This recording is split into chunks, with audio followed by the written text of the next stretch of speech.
We have just witnessed the final goodbye to the people's Pope. Pope Francis earned that name. He always wanted to be close to the faithful, even insisting that when he would lie in state in the Vatican after his death, that his coffin be low to the ground so that those who would come to pay their respects could see him. And they did come, an estimated 250,000 over 3 days. And about just as many people filled St. Peter's Square this morning. The crowd's overflowing for his funeral mass. Screens were set up outside the square so more people could see. Attending the funeral, some of the most powerful people in the world. 2 American presidents, Donald Trump and Joe Biden. Dozens of heads of state, royalty there too. Prince William representing King Charles. After the mass, though, something that has not been seen in over 100 years. This right there.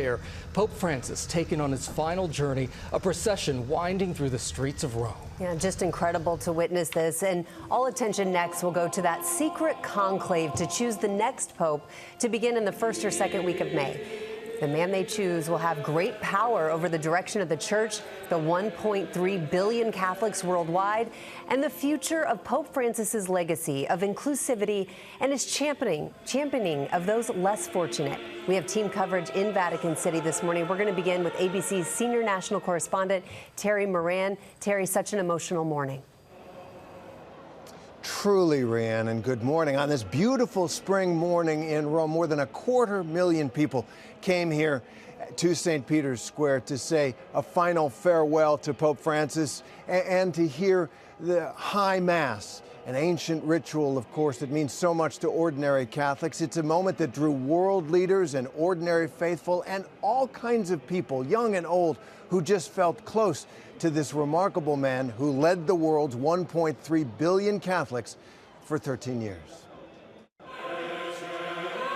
This morning in St. Peter's Square, the solemn formal farewell to Pope Francis, a mass attended by a vast crowd for the man who led the world's 1.3 billion Catholics for 13 years. Thousands of mourners from all over the world filled St. Peter's Square, with many lining up since dawn for a chance to attend the ceremony. I can hardly stand up, but this is incredible.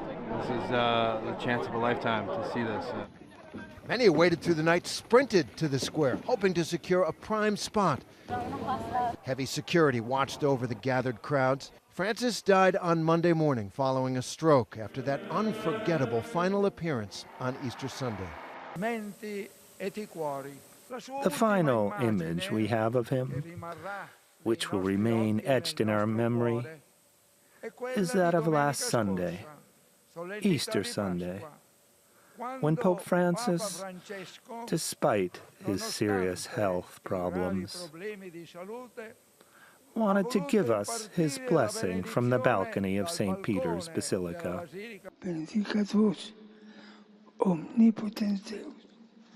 After his death, the Pope lay in state for 3 days in St. Peter's Basilica, where the Vatican says more than 250,000 people came to pay their respects.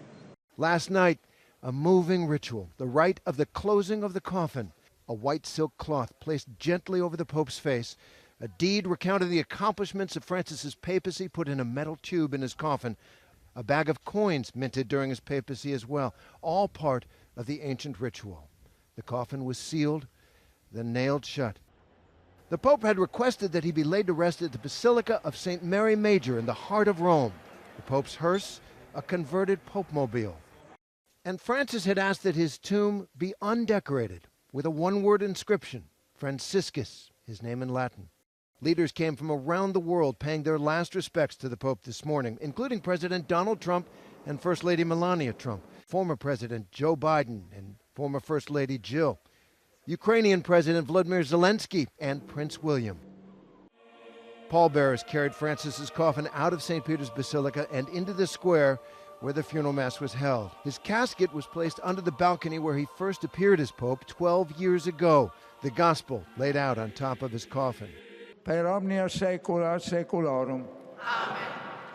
Around 200,000 people attended the Pope's funeral mass. God shows no partiality.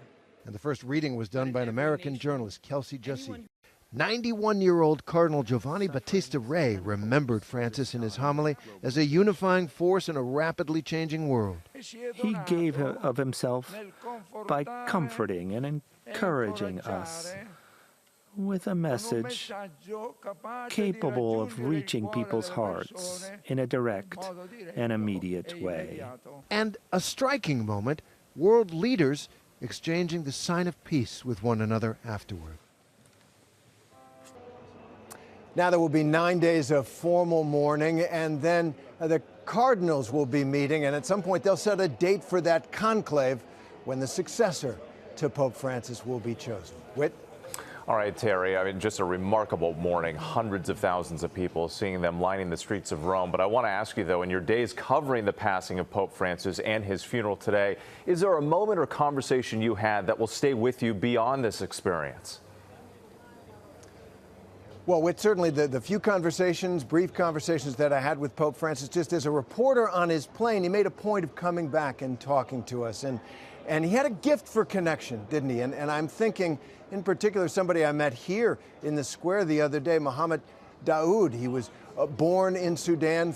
Family fled the war. There was in a refugee camp in Chad. They went to Libya. Civil war broke out there. They ended up in one of those rubber boats across the Mediterranean. And he met Pope Francis. And he said, this is a man who understood me, who connected with me. And he felt close to this man. Muhammad is a Muslim, but he felt close to Pope Francis in that way that so many people did. He had that gift, a charisma of connection, of touch, and I think that's how he'll be remembered, and it's a gift to the church that he leaves behind.